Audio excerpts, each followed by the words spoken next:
अरे दोस्तों, मेरे चैनल में आपका स्वागत है। आज मैं आपको भगवान बुद्ध की एक सुंदर कहानी सुनाने जा रहा हूं, जो आपके दिल को छू जाएगी और आपकी आत्मा को प्रेरित करेगी।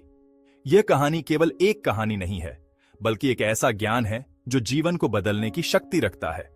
सब्सक्राइब बटन दबाना न भूलें और ऐसी ही ज्ञानवर्धक कहानियों के लिए हमारे समुदाय में शामिल हों। आपका समर्थन हमें आपके लिए ऐसी ही और प्रेरणादायक सामग्री लाने में मदद करता है। बहुत समय पहले भारत के शांत जंगलों में आनंद नाम का एक जवान लड़का रहता था। ये जंगल न केवल आनंद का घर थे, बल्कि गहन चिंतन और प्राकृतिक सुंदरता का स्थान भी थे। आनंद अपने मन के अशांत विचारों और अपने आसपास के दुखों से परेशान था। दुनिया उसे अंतहीन उथल पुथल और दर्द की जगह लगती थी, और वह खुद को उसमें खोया हुआ महसूस करता था। एक दिन उसने बुद्ध नाम के एक ज्ञानी महात्मा के बारे में सुना और उनका मार्गदर्शन लेने का फैसला किया। बुद्ध की बुद्धिमत्ता और करुणा की कहानियां दूर दूर तक पहुंच चुकी थीं, जिससे आनंद के हृदय में आशा की किरण जगी। आनंद ने कई दिनों तक यात्रा की, पहाड़ों और नदियों को पार किया। अंततः वह उस बोधि वृक्ष के नीचे ध्यानमग्न भगवान बुद्ध को पाया।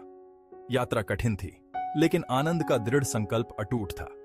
आशा से भरे हृदय से वह बुद्ध के पास पहुंचा और बोला, महान गुरु, मैं दुख और भ्रम से पीड़ित हूं।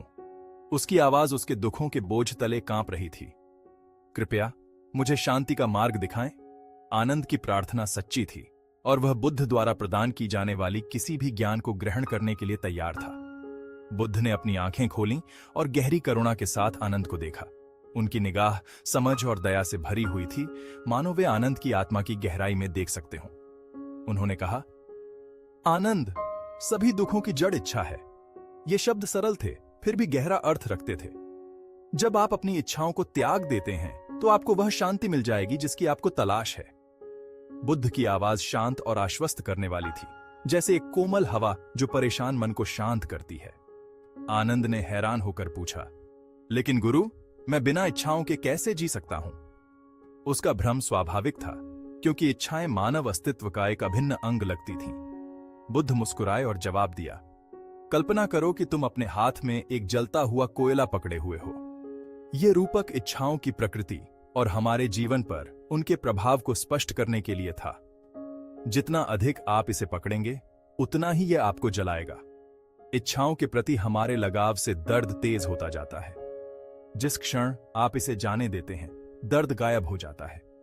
जाने देने का यह सरल कार्य अपार राहत और स्वतंत्रता ला सकता है। इस सरल लेकिन गहन शिक्षा ने आनंद को प्रबुद्ध कर दिया। यह ऐसा था जैसे उसकी आंखों से कोई पर्दा हट गया हो और उस सच्चाई का पता चला हो जो हमेशा से मौजूद थी। उसने महसूस किया कि इच्छाओं से चिपके रहना ही उसके दुखों का कारण था। यह एहसास उनके जीवन का एक महत्वपूर्ण मोड़ था। उस दिन से उसने अपने मोह को त्यागने का अभ्यास किया और शांति और आनंद की गहरी अनुभूति प्राप्त की। उनका जीवन बदल गया और वे शांति और खुशी के प्रतीक बन गए।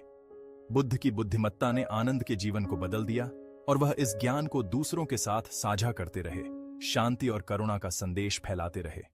उनकी यात्रा कई लोगों के लिए प्रेरणा बन गई। और अब मेरे प्यारे दोस्तों, मुझे आशा है कि यह कहानी आपको अपनी आंतरिक शांति पाने के करीब ले जाएगी। याद रखें, बुद्ध की शिक्षाएं कालातीत हैं और जीवन की चुनौतियों से हमें पार निकाल सकती हैं। याद रखें, आनंद की तरह हम सभी में अपने जीवन को बदलने की शक्ति है, जो हमें बोझिल करती है। आंतरिक शांति की यात्रा एक कदम से शुरू होती है। देखने के लिए धन्यवाद। अगर आपको यह कहानी पसंद आई हो, तो इसे लाइक करें और भगवान बुद्ध की शिक्षाओं से जुड़ी और भी प्रेरणादायक कहानियों के लिए मेरे चैनल को सब्सक्राइब करें। आपका समर्थन हमारे लिए बहुत मायने रखता है। अगली बार तक आपको भीतर शांति मिले। अपना ख्याल रखें और खुश रहें।